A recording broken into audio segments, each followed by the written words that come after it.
soleil chaque jour et éclaire toute la terre sans attendre en retour quelque chose de la terre. Il accomplit simplement. Je vous salue au nom de notre Seigneur. Nous bénissons beauté, nous pouvons encore le souffrir. Asseyez-vous un moment. Je remercie le pasteur David Litouka de la confiance qu'il a mis sur moi pour vous parler ce soir. Il n'a pas manqué de grands hommes de Dieu qui pouvaient inviter pour parler. Mais il avait jugé bon que aujourd'hui ce soit moi pour partager avec vous quelque chose.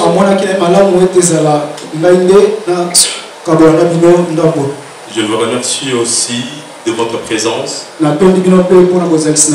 Si vous n'étiez pas venu, je suis certain que je n'allais pas parler aux poteaux ni aux chaises.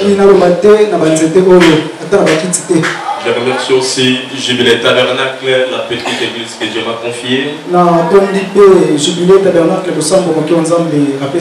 C'est vrai, ce n'était pas facile de se faire un grand sacrifice de quitter Ngaba pour se débrouiller, que chacun vienne avec son transport pour être ici.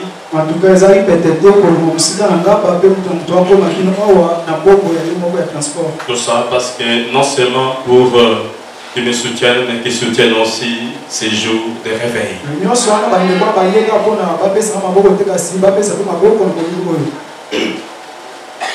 Avant que nous puissions entrer dans notre prédication, je voulais lire quelque chose dans ce message de respect qui m'est venu à l'esprit que je ne pouvais pas laisser ça comme ça.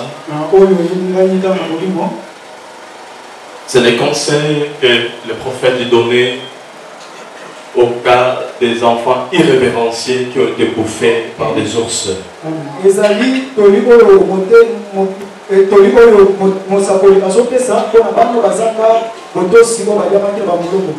Et nous le savons, le prophète dit que ce n'était pas leur faute, c'était la faute de leurs parents. Parce que leurs parents étaient en train de se moquer d'Élisée quand ils mangeaient ensemble. Voilà pourquoi ils ont manqué du respect.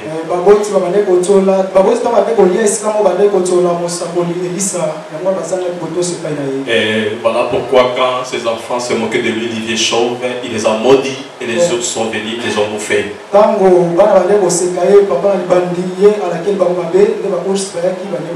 Mais dans le paragraphe 133, ainsi Élie, nous savons c'est Élisée le maudit au nom du Seigneur, pas à cause des enfants, mais à cause des parents irrévérencieux qui avaient éduqué leurs enfants à manquer de respect envers Dieu.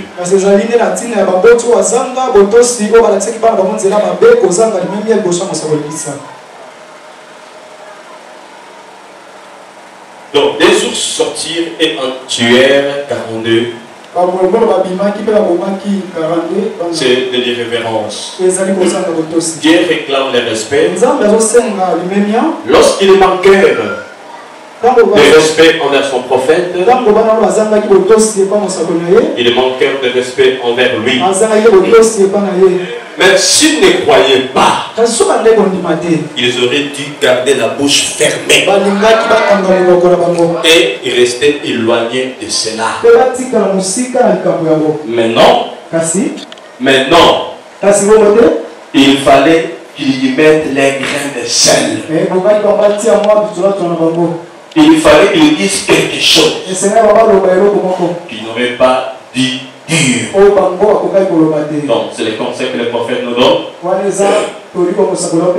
Il se fait que certaines choses peuvent sortir, peut-être que vous n'avez jamais entendu. Peut-être une déclaration que vous n'avez jamais entendue. Si c'est ma déclaration, mettez ça à la poubelle. Mais si je vous lirai les prophètes, vous êtes obligé de vous soumettre. Et les prophètes nous disent, ne mettez pas votre grain de sel. Ne cherchez pas à dire quelque chose.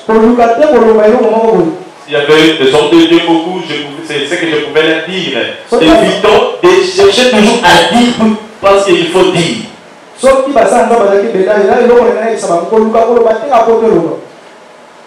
Parce qu'en voulant parler, nous pouvons nous retrouver dans la catégorie de parents irrévérencieux.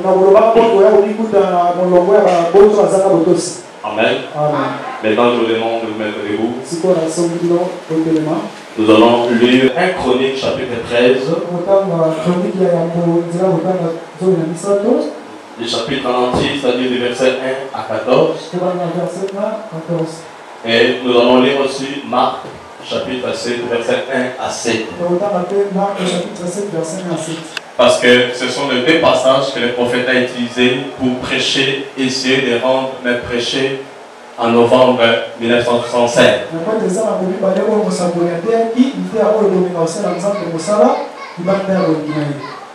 Et ce qu'il a prêché en novembre. Parce qu'il en a prêché deux. Et par la grâce de Dieu, je vais me référer de ces deux prédications. Voilà pourquoi, à celui qui avait prêché en juillet, il avait seulement lu Marc, mais en novembre, il a lu les deux passages. Voilà pourquoi je lis les deux passages.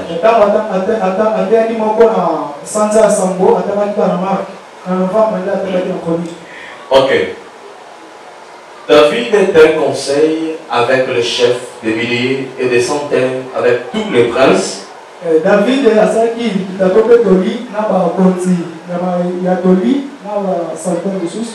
et David dit à tout l'ensemble d'Israël, si vous trouvez bon, et cela vient de l'Éternel notre Dieu, envoyons de tous côtés vers nos frères qui restent dans toutes les contraintes d'Israël, et aussi vers les sacrificateurs et les lévites, dans les villes où sont les lieues, afin qu'ils se réunissent à nous. Et ramenons auprès de nous l'arche de notre Dieu, car nous n'en sommes pas occupés du temps de Saoul. Nous ne sommes pas occupés de cela au temps de Saoul. Toute l'assemblée décida de faire ainsi. Car la chose paraît convenable à tous les peuples. David assembla tout Israël depuis les Shishor d'Égypte jusqu'à l'entrée de Hamath pour faire venir des dirigeants. L'arche de Dieu. Et David avec tout Israël monta à Bala, à Jérim, et qui est à Juda, pour faire monter de là l'arche de Dieu,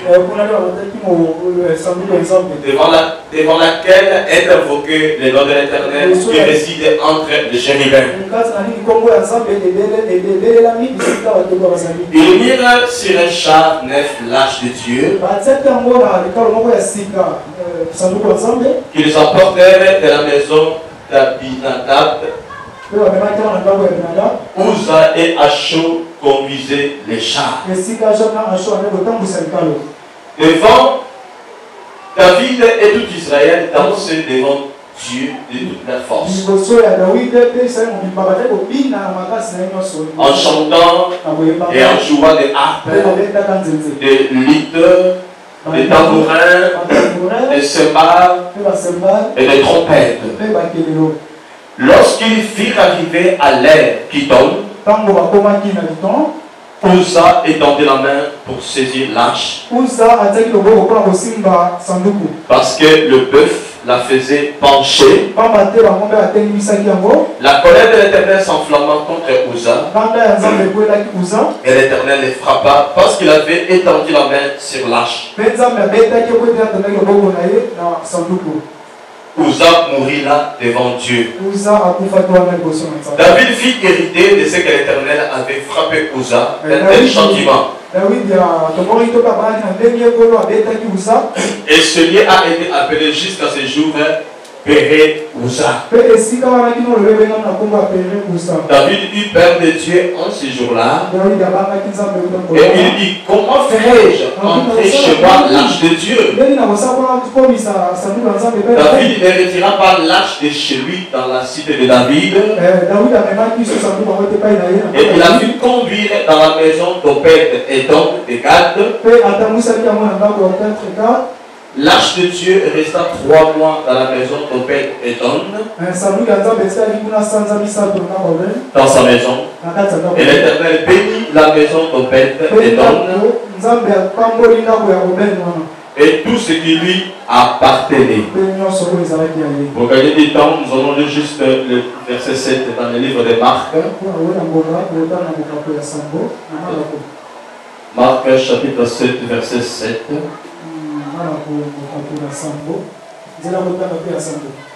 C'est en vain qu'il m'honore en donnant des préceptes qui sont des commandements d'homme. Notre Père Céleste, nous voici une fois de plus. Je suis devant mes frères et mes sœurs. Père, ôte-moi du chemin. Si tu avais fermé la guerre des lions contre Daniel, tu peux aussi fermer ma bouche contre toute parole d'homme. Que je sois seulement un micro que tu vas utiliser pour parler à ton peuple.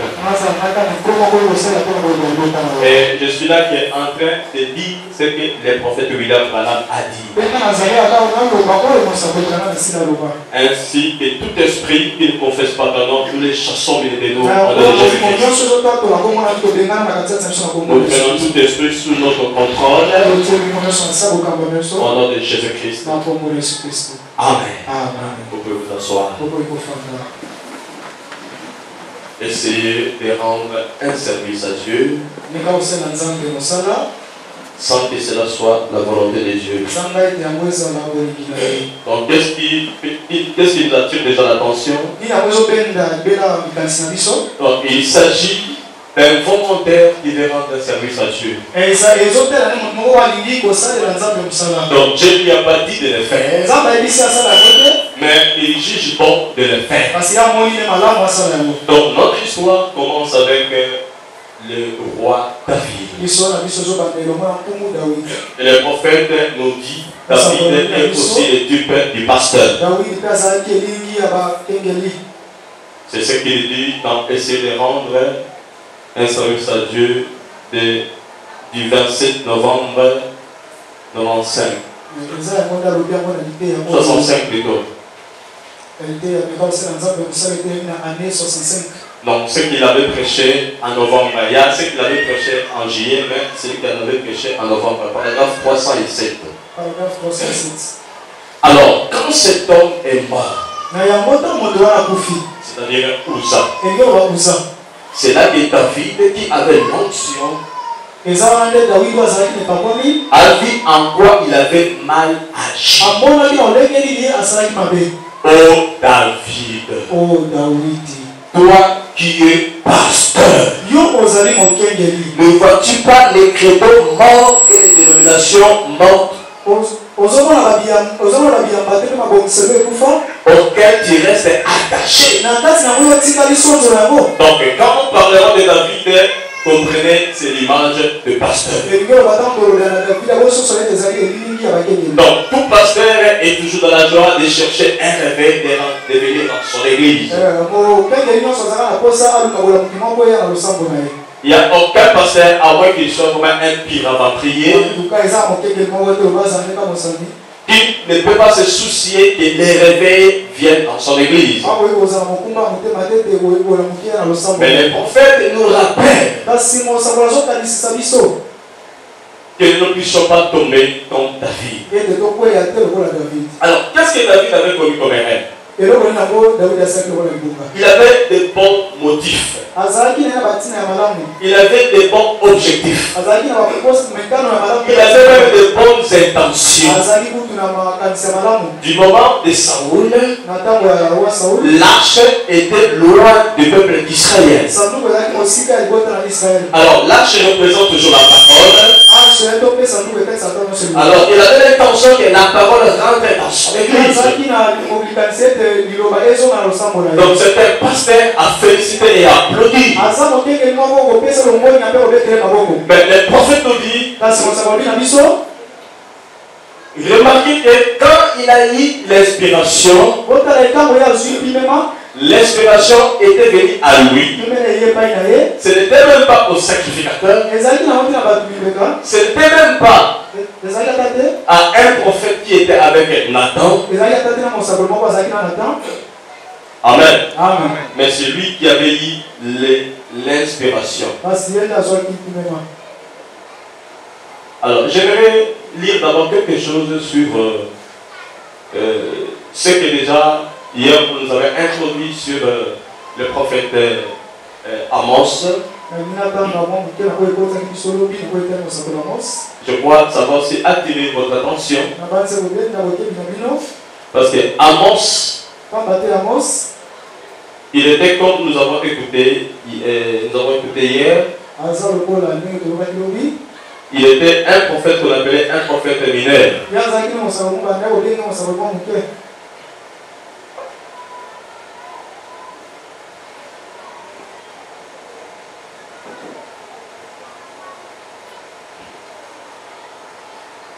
Mais moi je sais que le but de mon tabernacle n'a pas ce problème de prophète majeur, de prophète mineur.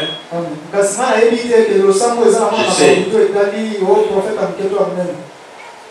Mais parce que, comme on en parle, les gens en parlent, nous devons aussi les éclairer là-dessus. S'agissant d'un mineur ou d'un majeur,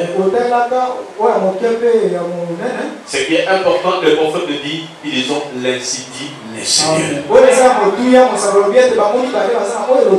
Dans la prédication, la manière d'un vrai prophète, par le 63, Amos était un prophète de Dieu. Un véritable prophète. Quiconque a déjà lu au sujet d'Amos connaît la hardiesse de ces intrépides hommes de Dieu. On les considère comme l'un des prophètes mineurs parce qu'il n'a pas vécu très longtemps. Je sens qu'il fut l'un des prophètes les plus intrépides. Donc il ne jouait pas, il ne faisait pas des complots avec la parole. Il fait avec l'onction, il fait avec l'insi dit du Seigneur. Donc il savait de quoi il parlait. 82. Sous la même prédication. Mais Amos n'était pas quelqu'un qu'on pouvait manipuler. Si ce n'est qu'avec l'insi dit, il venait avec l'insi dit les seigneurs. 90. Amos n'est pas devenu la parole du Seigneur. Mais il était la parole du Seigneur. Pour toute parole de Dieu, ce n'est pas la personne de ce Dieu. Donc vous devez déjà comprendre. Quand on vous dise tel c'est un prophète mineur, mais en fait que c'est un prophète, alors un véritable le prophète, il vient avec la parole de Dieu. Et il devient la parole de Dieu. Et ce qu'il dit, c'est ainsi dit le Seigneur. Et d'ailleurs, c'est le même Amos qui nous dit dans Amos 3:16, Dieu ne fait rien sans avoir révélé ses secrets à ses serviteurs, les prophètes. Mais dans les temps, les gens les considèrent comme un prophète mineur. Amen. Demandez. Amos était la parole de Dieu qui marchait sur la route. Amen. Donc quand on voyait Amos, bien qu'on le considérait un prophète mineur, mais quand il marchait, c'est la parole de Dieu qui marchait. Amen. 97. Dieu confirma la parole d'Amos comme étant, il avait la parole du Seigneur. 110. Je sors pour gagner du temps. Maintenant, le prophète dit, si Amos était ici aujourd'hui, donc c'est un prophète qu'on appelait un prophète mineur. Il ne pourrait rien faire d'autre. Il ne pourrait rien faire d'autre. Car rappelez-vous, il était un vrai prophète de Dieu, à qui vient la parole. Il ne pourrait rien faire d'autre que retourner à la parole. Comme si les pentecôtistes du pays se réunissaient et disaient, Monsieur Amos, nous croyons que tu es prophète. Nous croyons que tu es prophète. Mais tu es en dehors de la parole. Nous voulons te redresser. Et aujourd'hui aussi, mes frères et sœurs, il y a un homme que les gens n'acceptent pas.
Grand prophète de Dieu, intrépide, venez ici et prenez ma place. Venez ici et prenez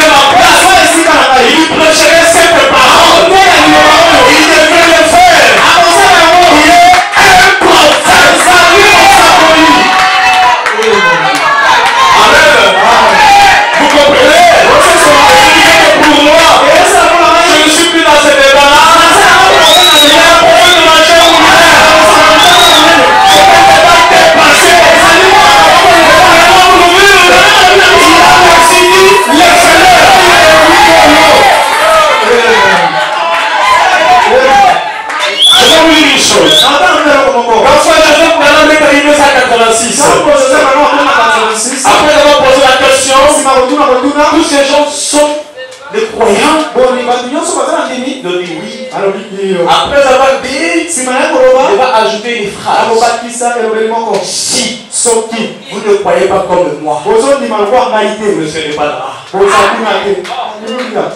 Il avait dit, si vous, ce n'est pas si vous ne croyez pas comme Branham, mais si vous ne croyez pas comme moi, vous ne serez pas là. Vous croyez me blaguer? Il ne blaguait pas. Il savait ce qu'il était. Parce qu'il a des cycles. Et c'est de rendre un service à Dieu en dehors de sa volonté. Alors, nous avons compris déjà que David c'est le truc du pasteur. Et je vais sauter un peu des choses qu'on a déjà parlé. Mais si je peux dire quelque chose sur Nathan, parce que nous allons de temps en temps nous référer à Nathan. Parce que Nathan aussi, il est considéré comme un prophète mineur. C'est ce que les gens croient.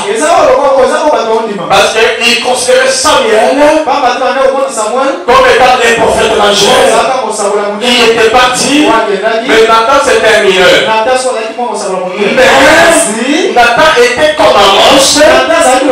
Il savait l'insidier de Amen.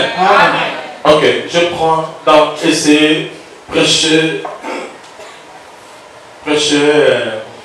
au mois de mai.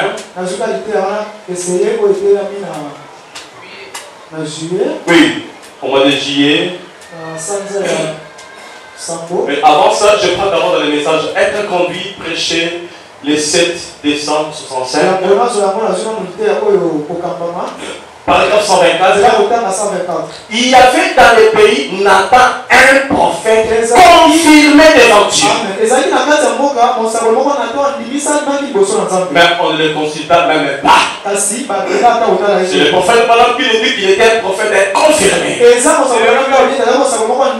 Donc si Frère Balaam ne l'avait pas dit, on pouvait aussi commencer à déregistrer sur ça. Qu'est-ce qu'il a dit?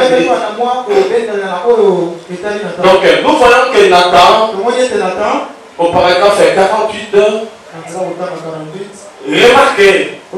Bon, là, je peux lire directement ici, la meilleure traduction. Bon. Et remarquez, ce n'était pas Nathan le prophète qui reçut la révélation. Mais c'était David le roi qui reçut la révélation. Et Nathan n'était pas non plus consulté à ce sujet. Il ne demanda jamais à Nathan.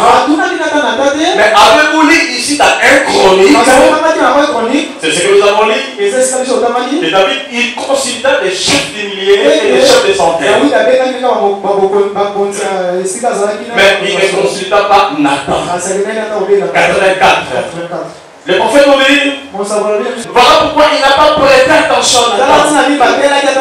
Mais pourtant, les prophètes Branham nous dit, pendant que Samuel n'était plus en vie, Nathan était le messager de l'heure. Amen. Et c'est la même chose que les prophètes nous disent dans les respects. Au paragraphe 122, que quand Élisée avait pris la place d'Élie, il était là le messager de ce jour-là. Donc vous comprenez que les choses ne font que devenir de plus en plus claires. Amen. Maintenant, on va essayer de novembre. Paragraphe 159. Rappelez-vous, bien qu'il fut un roi et qu'il eut la révélation, il est sorti de sa position. Il y avait dans le pays un prophète du nom de Nathan. Celui qui était ordonné pour recevoir la révélation. Il y a quelque chose qui doit être dit. Il Il a dit, le Seigneur ne fait rien sans avoir révélé à ses serviteurs le prophète. Donc si tu veux révéler quelque chose qu'on ne connaît pas, il ne va pas le révéler à un pasteur. Il va prendre un prophète. Et ils ont mis Nathan avant. Nous comprenons son prophète. Nathan n'était pas seulement prophète, mais il était le messager de ce jour-là. Il était le messager de cette ère-là.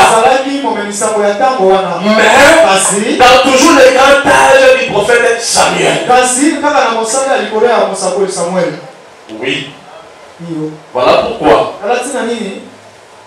Au paragraphe 132 de ce message de J.E.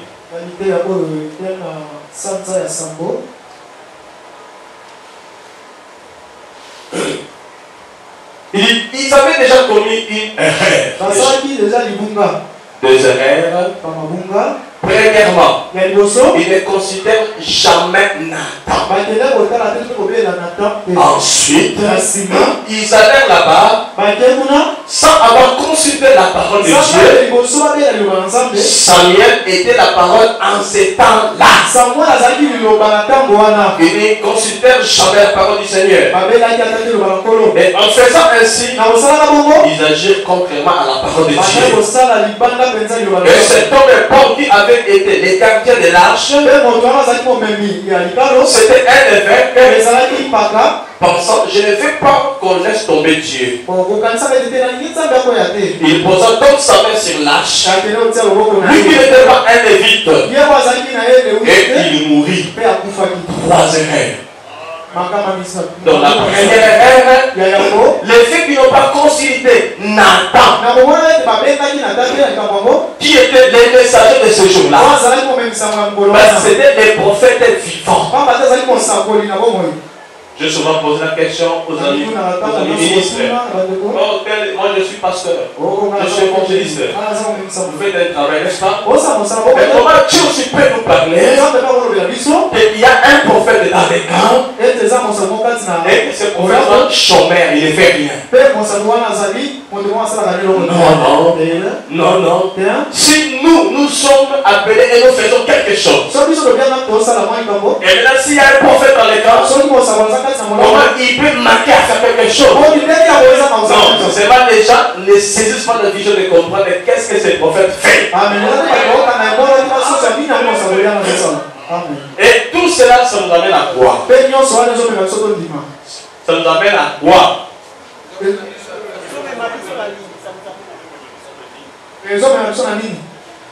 Les gens non seulement manquent seulement avoir du respect.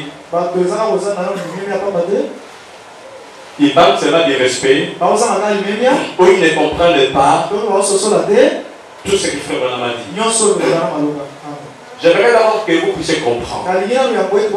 C'est vrai que Frère Branham nous disait souvent, nous n'avons pas quelqu'un au-dessus de nous, c'est le Saint-Esprit. Sur notre quartier général, mais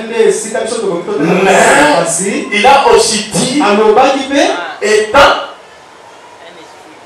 étant un prophète qui a vécu sur la terre, il y a un endroit qu'il avait estimé et il nous a dit de les retenir, c'est les quartiers généraux.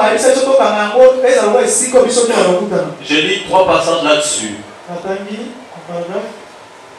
Je lis 3 passages là-dessus. Dans le message, monsieur, et c'est le signe de la fin. Paragraphe 105.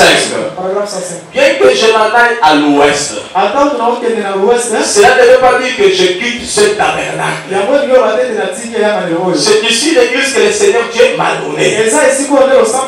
Voici mon quartier général. Dans le message de témoignage, prêché le 28 novembre 63, paragraphe 17, je prends à l'intérieur. Ce tabernacle est devenu les quartiers généraux les plus puissants. Ce tabernacle Branham Tabernacle est devenu les quartiers généraux les plus puissants. Par la grâce de Dieu, et tous les endroits que je connais dans le monde, je n'ai jamais vu rien de pareil à ce que Dieu fait là. Donc, les prophètes nous disent, il n'y avait pas quelque chose de pareil au Branham Tabernacle. C'est les quartiers généraux les plus puissants. Donc, question-réponse numéro 1. Prêché le 23 août 64. Paragraphe 252. Ok, simplement. Ici, dans cette église, ceci est ma base. C'est mon quartier général. C'est ici que nous sommes installés. Maintenant, gardez ceci à l'esprit. Peu importe ce qui arrive, si vous êtes sage, vous saisirez quelque chose. Peu importe ce qui arrive, c'est juste ici notre quartier général. Et gardez ceci à l'esprit. Et référez-vous un jour à cette bande, où vous m'avez entendu prophétiser. Et les Branham Tabernacle, c'est les quartiers généraux. Alors, si Frère Branham le dit, celui que nous croyons, notre prophète. Mais qu'est-ce qu'il y a même aujourd'hui? Les prédicateurs n'ont même pas de respect au Branham Tabernacle. Le prophète dit, peu importe ce qui arrive, ce qui va se passer au Branham Tabernacle, n'oubliez pas, c'est notre quartier général. Parce que c'est le quartier général le plus puissant. Et voilà pourquoi Dieu aussi a permis dans le temps qu'il y ait un prophète qui soit le pasteur du Branham Tabernacle. Pourquoi? Parce que c'est le quartier général le plus puissant. Même les musulmans, et n'importe quelle religion, ont du moins du respect à ce qui est comme les quartiers généraux terrestres. Mais qu'est-ce qu'il y avait dans les croyants du message? Ils n'ont même plus du respect à ce temple sacré.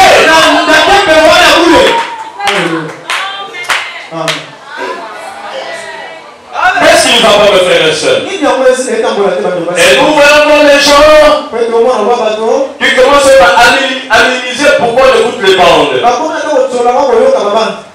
Non, on écoute encore les bandes, ça veut dire quoi? Oui, mais le prophète Branham l'avait déjà dit. Mais c'est vrai, il fallait qu'il y ait un temps pour qu'il y ait quelqu'un qui puisse nous réveiller. C'est ça qu'il faut faire. Je prends les prophètes. Dans l'ordre de l'église de 63, paragraphe 10. Je vais demander que cette bande soit jouée devant les membres de cette église. Voyez-vous, lors de vos réunions, ou avant la réunion, juste avant le début de la réunion, mettez en marche cette bande et jouez là. Amen. Si la parole de Branham Tabernacle, nous sommes concernés. Amen. Dans les messages des dons enveloppés de Dieu, prochain le 25 décembre 60, nos questions et nos réponses sont enregistrées. Et tout le monde pourra se procurer une bande, paragraphe 4. Et tout le monde pourrait se procurer une bande afin de savoir, en jouant la bande, ce qu'il a mis au cas où tel que question surgirait, ça pourra profiter à l'église. Ça va profiter quoi? À l'église. Ok, nous continuons. L'adoption, prêché le 22 mai 60. Paragraphe 219. Mes chers, mes précieux amis, vous qui êtes ici dans ce pays, de même que les autres qui sont dans les pays où on écoute la bande, outre-mer, où que vous soyez, n'ayez pas peur. Tout va bien. Madame avait déjà vu. Il y a des gens qui viendraient avec la peur. Mais ils nous disent, n'ayez pas peur. Tout va bien. Et tu ne le sais pas. Paragraphe 34. Et je sais qu'après que je vais quitter cette terre, ces bandes et ces brochures resteront vivants. Et beaucoup d'entre vous, jeunes enfants, vous verrez dans les jours à venir que ceci est exactement la vérité. Parce que je le dis au nom du Seigneur. Les bandes et les brochures resteront vivantes. Et si quelqu'un vous dit, si vous mettez les bandes, c'est du spiritisme, donc celui qui est du spiritisme, parce que le prophète a dit, ça restera vivant. Et il nous a dit, il est dit au nom du Seigneur. Et nous on dit, frère malade, ça veut dire la vérité. Parce que ça reste vivant, nous l'écoutons encore. Amen. Écoutez. Regardez dans votre journée son message. Prêchez le 26 juillet 64. Paragraphe 108. Si c'est pas l'église dénominationnelle, si ce n'est pas les dénominations, arrêtez de condamner les bandes. Arrêtez. Quand frère Madame était en vie, les dénominationnels décourageaient les gens comment vous devez écouter les bandes. Aujourd'hui aussi, nous avons des églises qui descendent les dénominationnels. Madame les avait déjà vus. Il est dit écoutez, si seulement les dénominations, arrêtez de condamner les bandes et les écouter. Et vous, prédicateurs, qui êtes à l'écoute de cette bande, écoutez bien. Nous devons leur dire, quiconque vous a interdit d'écouter les bandes, frère Madame nous avait dit, arrêtez de nous condamner d'écouter les bandes. Mais plutôt toi, écoute ça. Et tu verras quelque chose. Amen. Pour gagner du temps, je vais aller quelque chose.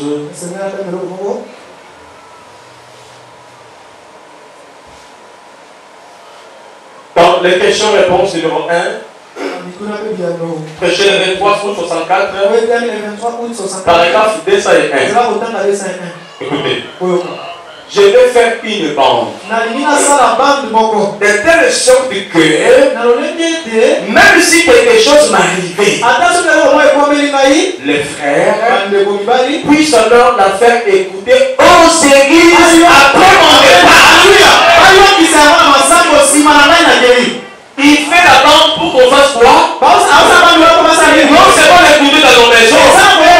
Et les frères ils fassent écouter aux églises après mon départ. Madame est partie, n'est-ce pas?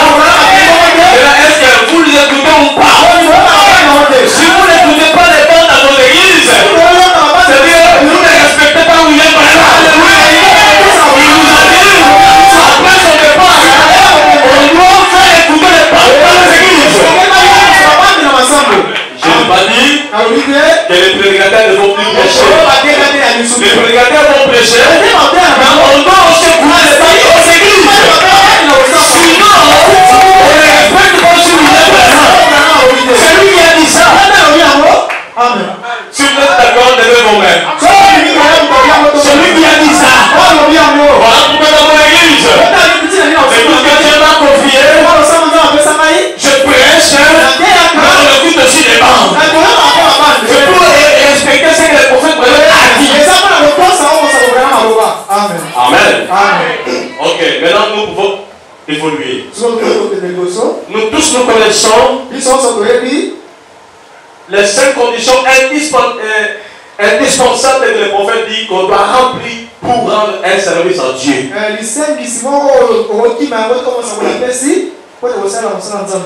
Et il est dit, il y en a 5.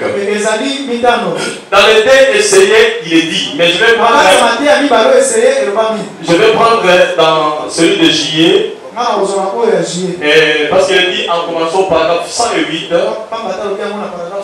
Et on va sauter 108, cela va jusqu'à 119. Écoutez. Donc, il y a 5 conditions à remplir obligatoirement. Je ne veux pas que vous. Je veux que vous vous en souveniez. Peu importe à quel point un homme est sincère dans ce qu'il est en train de, dans ce qu'il fait, en voulant remplir un service à Dieu, il y a 5 conditions qui doivent être remplies. Mais avant de voler là-bas, je prends d'abord ce qu'il dit au paragraphe 125. Quand les hommes, peu importe combien ils sont sincères, essayent de lui rendre un service différemment de la manière dont il a prédit de les révéler, il gâche toujours. Il n'a pas dit il gâche toujours, mais il gâche toujours tout. Et ils disent le même langage dans essayer prêcher en novembre.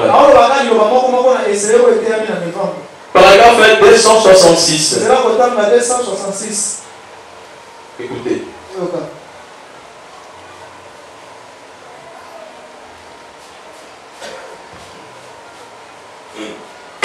Quand les hommes, peu importe combien ils sont sincères, essaient de lui rendre un service en dehors de la manière qu'il a prévu, il dégage toujours tout. C'est ce mot-là qui m'a beaucoup interpellé. Il gâche toujours tout. C'est pas qu'il gâche qui est parti. Il gâche tout. N'oubliez pas, l'homme ne doit pas dire une seule parole, mais de toutes paroles qui sont de la bouche de Dieu. Alors il y a 5 conditions. La première, pour rendre un service à Dieu, cela doit être selon son temps. Et le temps, dans le dictionnaire, on nous dit qu'est-ce que le temps? C'est une durée particulière correspondant au déroulement de quelque chose.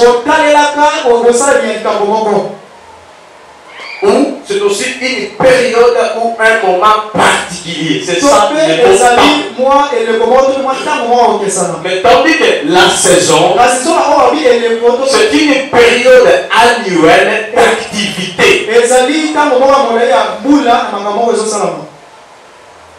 Amen. Parce que la première, il faut que ce soit dans les temps de Dieu. Deuxièmement, il faut que ce soit selon la saison de Dieu. Et troisièmement, ça doit être selon l'homme qu'il a choisi. Amen. Selon l'homme que Dieu a choisi. Et quatrièmement, il dit que cet homme, ça peut être un prophète. Donc nous comprenons des gens pour rendre un service à Dieu, que ce soit selon sa volonté, il y a qu'un prophète qui peut le faire. Ou si toi ta vie tu veux le faire, pour que ce soit en conformité, tu dois voir ou demander les prophètes. Donc si tu écartes les prophètes, parce qu'il n'y a que les prophètes qui est l'homme choisi par Dieu. Donc toute autre personne, peu importe les intentions, on arrivera toujours à gâcher tout si on met les prophètes à côté. Et cinquièmement, ce prophète doit être confirmé. Que notre frère David, en mettant de côté Nathan, un homme sans ses Uza et de tuer. Uza est allé mettre à la main et il a été frappé. Parce qu'ils n'ont pas consulté les prophètes. Et quand les prophètes Nathan a été consulté, il les a seulement ramenés à ce que les prophètes Samuel avait dit. Mais qu'ils ne pouvaient pas voir. Parce qu'il n'y a qu'un prophète qui peut comprendre mieux un autre prophète. Amen. Voilà pourquoi les prophètes. Il fait même une mise en garde au pasteur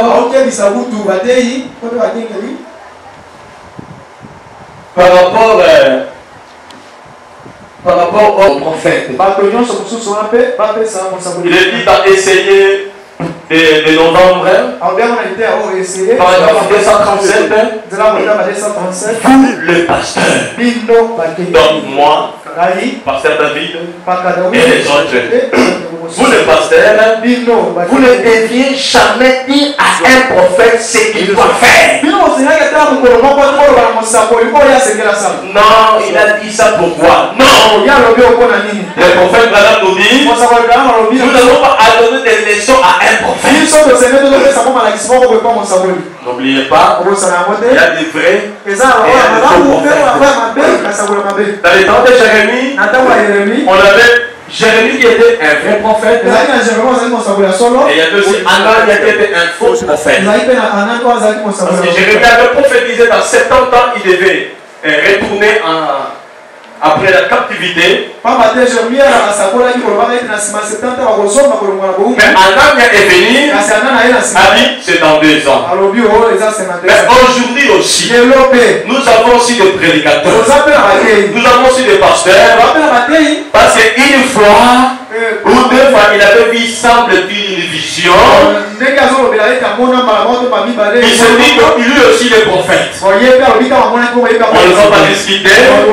Si les prophètes, mais il contredit Jérémie, alors c'était un Anania moderne. Donc c'était un faux prophète. Amen. Parce que Jérémie s'est référé de ce que... Parce que Jérémie avait parlé. Jérémie avait parlé. Et Daniel et les autres se référaient à ce que Dieu avait parlé à Jérémie. Je suis dans Essai de rendre. Paragraphe 147. 147 de juillet. Qu'est-ce que alors? Que peut-on faire? Que doit-on faire? Consultons les prophètes. Nous sommes appelés à consulter les prophètes. Que peut-on faire? Que doit-on faire? Consultons les prophètes. Alors, rapidement, nous avons dit, David avait manqué Nathan. Mais vous avez posé la question. Mais vous nous parlez de Nathan. Mais il peut être qui par rapport aujourd'hui? Je ne peux pas vous laisser comme ça. Je dois lire les prophètes. Vous-même, vous allez comprendre qui peut remplir la fonction de Nathan aujourd'hui. Et dans lesquels que nous pouvons aussi considérer que vous le considérez un prophète luminaire. Comme Amos, mais le prophète nous verrouille qu'il a l'ainsi dit le Seigneur. Amen. Je suis dans le message. Voir Dieu. Prêcher le 29 novembre 59. Beaucoup d'entre vous ont entendu parler de Joseph, n'est-ce pas? Dernièrement, les Africains lui ont envoyé un menton à plusieurs couleurs. Joseph ici, il parle de Joseph, son fils. Je sors pour gagner du temps. Paragraphe 16 jusqu'à 22. Je vais sortir. Ok. Je vais vous dire ce qui est arrivé. Nous étions sortis. Il a 4 ans maintenant. Mais quand il avait 3 ans, nous sommes sortis. Il a dit papa. Et je dis oui chérie. Il a dit David, c'est les garçons qui étaient infirmes et qui étaient guéris. Le fils de M. Wood qui est notre voisin. Il a dit, je vais faire un accident avec une motocyclette. Il n'a même pas de motocyclette. Pardon? Il n'a même pas de motocyclette. Mais il s'est blessé à la jambe. Ses vêtements ont été déchirés du côté droit. J'ai dit, oh chérie. Il a dit, au bas de la rue où nous habitons. Et 3 jours plus tard, un garçon est venu de Kentucky. Sur une motocyclette. Et David, en descendant la rue, s'est blessé du côté droit. Ses vêtements ont été déchirés. Exactement comme Joseph l'avait dit. Le matin où je l'ai consacré au Seigneur, il y avait là plusieurs petits bébés. Leur mère était avec eux à l'hôtel. Quand j'ai pris Joseph dans mes bras, sans savoir ce que je disais, mais quand tu prends la prière du prophète à la brochure, donc tu vas voir que c'est vraiment qui a de prier. Et quand ils disent même que c'était les souhaits, oubliez même que même les souhaits d'un prophète, c'est ainsi dit le Seigneur. Mais les prophètes ont dit ici, et même dans d'autres prédications, sans savoir ce que je disais, j'ai dit. Ailleurs il dit, l'esprit m'a saisi. Dieu a dit, Joseph mon fils, tu es prophète. De toute façon, c'est ma prière. Et je crois que cela s'accomplira un jour. Dieu prendra tout ce qu'il m'a donné. Pas une partie. Mais tout ce qu'il m'a donné, il est mettant sur ces garçons dans une double portion, afin qu'ils prennent alors ma place après que je serai parti. Afin qu'ils prennent ma place quand je serai parti. Frère Madame est avec nous dans la chair, oui ou non? Donc il n'est pas avec nous dans la chair. Mais Joseph est là. Mais il doit arriver à accomplir ce que les prophètes ont dit. Amen. Ok, il y en a tant de déclarations que les prophètes ont dit. Par exemple, dans 300 des croyants, prêcher le 24 novembre 63. Paragraphe 94. Joseph était un autre croyant. Il ne pouvait pas s'empêcher d'être ce qu'il était. Ici, le prophète commence d'abord à parler de Joseph de l'Ancien Testament. Donc, il ne peut pas s'empêcher ce qu'il était. Il était prophète. Dieu avait fait de lui un prophète. Il ne désirait pas être différent de ses frères. Mais il était différent. C'est Dieu qui avait fait de lui ce qu'il était. Et d'autres ne pouvaient prendre sa place. grâce. Et aujourd'hui, Dieu a parlé. Joseph prenant la place de Frère Branham. Alors personne aussi ne peut prendre sa place. Comme les Joseph de l'Ancien Testament, personne ne peut prendre sa place. Je termine. Frère Branham nous dit où il a fait ça de façon détaillée. Là où il a parlé ça de façon détaillée, il parle d'une vision. De cette vision, je peux retrouver ça rapidement.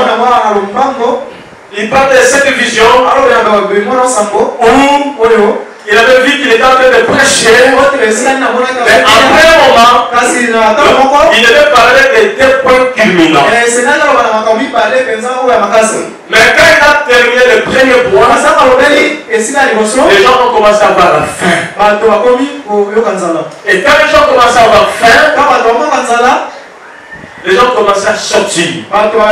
Mais il devait retourner pour la prédication du soir. Maintenant, quand Frère Branham voulait donner l'interprétation de cette vision dans ce message, les noms blasphématoires,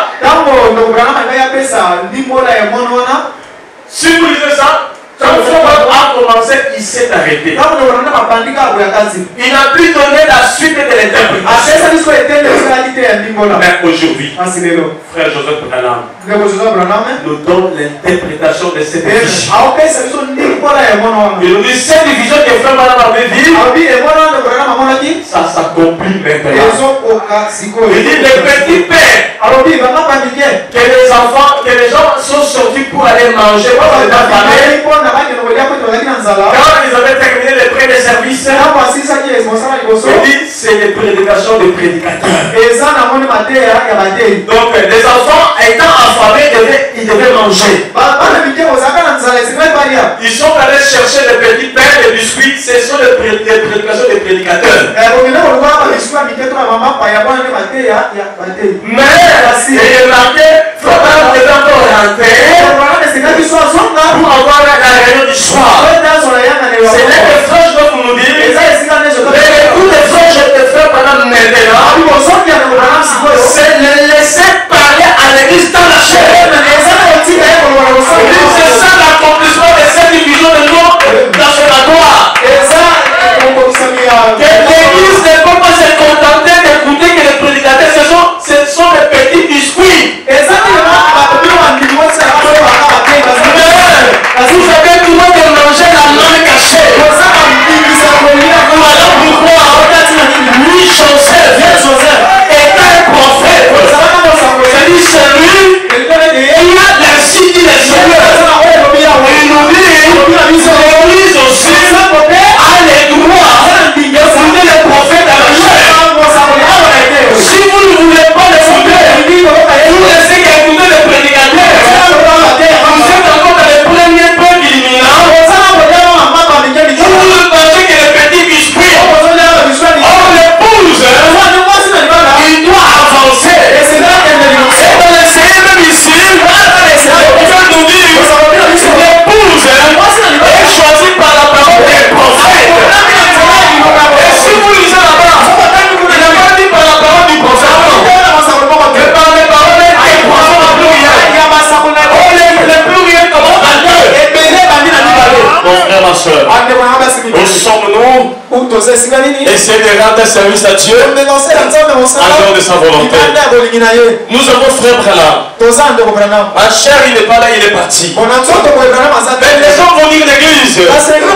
Nous sommes un peuple privilégié. Parce que nous avons aussi un ministère de prophètes dans lequel nous pouvons aussi considérer. Nous pouvons pas nous comprendre. Si nous sommes sincères, je dis aux prédicateurs, même si les points doctrinales, des choses dans lesquelles on ne peut pas comprendre, si nous voulons voir la meilleure compréhension, consultons les prophètes. Dieu n'a pas mis là pour rien. Frère Joseph Branham n'est pas là pour rien.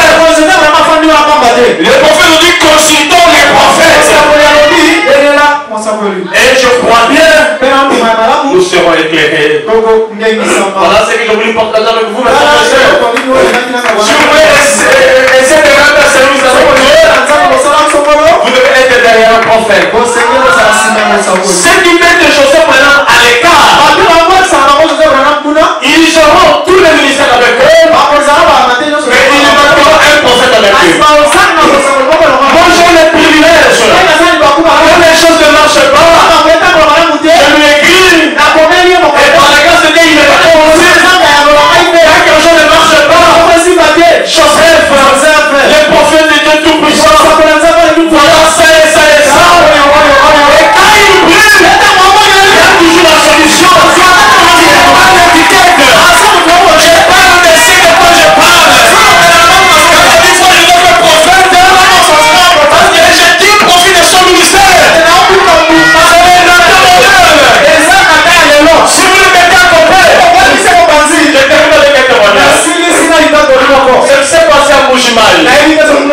À la dédicace, on avait invité frère Joseph Branham pour qu'il vienne. Il avait délégué une délégation. C'est eux qui devaient aller. Dans une délégation des gens qui devaient aller. Mais il avait donné des conditions. Pour que ces gens viennent, c'est que le passé de Moujima devait respecter. Mais il l'avait minimisé. C'est pas important. Mais vous savez ce qui s'est passé? Les premiers jours, les jours de l'ouverture, il y a eu la mort. Il y a eu la mort. Si moi j'étais à Moujima, j'allais appeler le conseil féminin. J'allais le voir directement. Arrêtez. Parce que David, c'est le type venu de pasteur.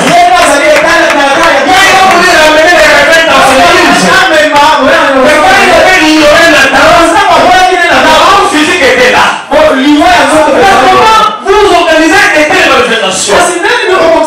La dédicace. Vous avez ignoré la conduite du prophète. Voilà, maintenant il y a la mort.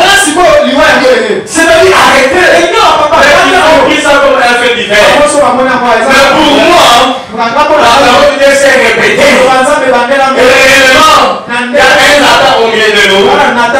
Et nous devons aussi tirer attention. Et c'est aussi tirer la place sur le quartier général. Voilà ce que je voulais vous dire. Voilà que nous allons maintenant nous préparer à continuer à écouter les prophètes. Parce que non seulement que nous devons l'écouter, mais pour bénéficier aussi de l'onction. Parce qu'il disait toujours que les gens soient bénis. Il y a de l'onction, non seulement à celui qui devait parler, mais à ceux qui devaient écouter. Quand les prédicateurs proches vous êtes contents, mais les soins vous disent ce sont des petits biscuits. C'est ce que le prophète Joseph a interprété. Si nous devons écouter William Branham, nous devons bénéficier de l'onction. Et c'est la grande onction. Et vous serez disposés à écouter la grande onction. Si vous êtes malade, vous serez guéri. Si vous êtes malade, vous serez ramené. Si vous avez des problèmes, vous aurez la solution. Si vous avez des questions, vous aurez la réponse. Parce que nous serons sous la grande onction. Et là nous resterons dans la volonté parfaite. Et je suis content d'une chose. Quand frère Joseph vous écrit, il est venu du jour et midi. Et Dieu te garde dans la volonté parfaite. Et qui vous garde aussi dans la volonté parfaite.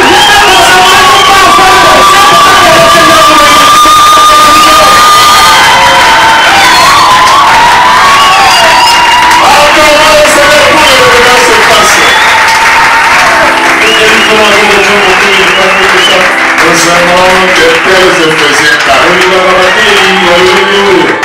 Nous sommes derrière la continuité. Je suis très fier d'un tel Éphésiens 4. Je Seigneur le bénisse richement. Que le Seigneur le bénisse richement. Frère, est-ce que les biscuits, on ne les mange pas? Souvent, qui mange les biscuits? Des enfants. Si vous voulez vraiment faire un programme de la journée, il faut être malade pour apprêter pour la maison des biscuits. Mais c'est quand même de la nourriture, n'est-ce pas? Souvent on mange les biscuits seulement pour la recette de ça.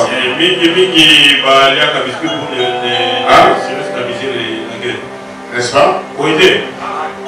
Moi, souvent, la personne qui me demande des biscuits, c'est mon petit enfant là. Je comprends maintenant. Même vous qui êtes dans mon église, si vous fouillez les gouttes de sang, je comprends maintenant où vous placez. Si vous voyez un homme de Dieu qui a perdu les gouttes de base, il est encore dans les jardins d'enfants.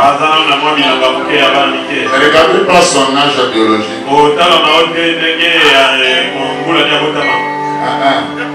C'est un enfant.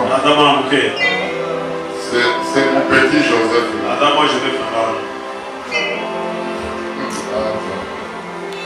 Alors, qui est Joseph pour vous interpréter la vision de William Branham?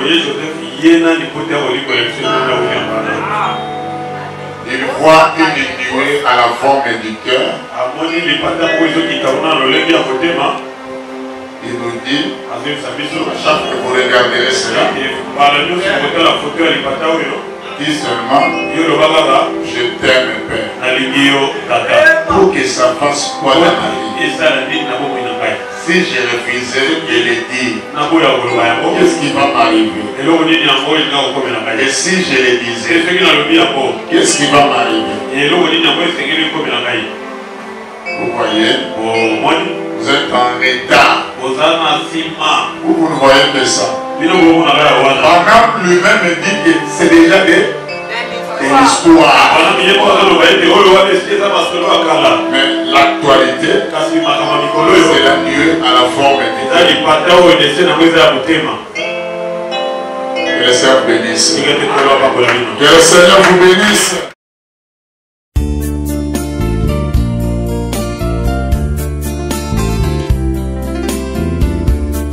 Le soleil chaque jour éclaire toute la terre, sans attendre en retour quelque chose de la terre. Il accomplit